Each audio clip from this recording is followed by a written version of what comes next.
A Minnesota city just voted unanimously to tear out every license plate camera it owns because it could not promise the data would stay away from ICE. On June 8th, the Columbia Heights City Council voted to cancel its contract with Flock Safety and remove the 12 license plate reader cameras the company installed in 2024. Council members do not usually vote unanimously to rip out infrastructure they paid to put in, but this one did.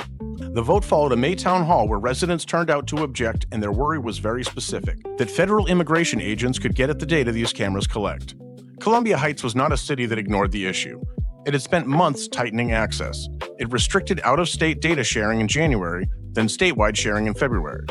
The mayor said the police and IT departments locked that information down as much as possible, and it still was not enough, adding, "There's still too many unknowns."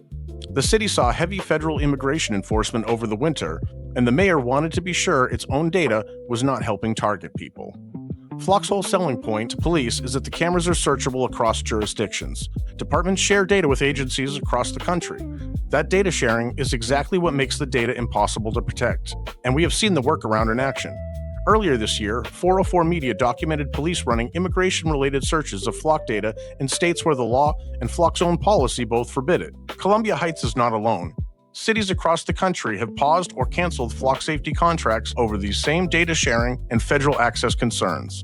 What makes this one worth your attention is that this is a mid-sized city that genuinely wanted the crime-fighting tool, said so out loud, and still concluded the unknowns were not worth it.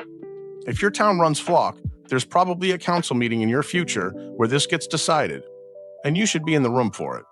Columbia Heights just showed us why.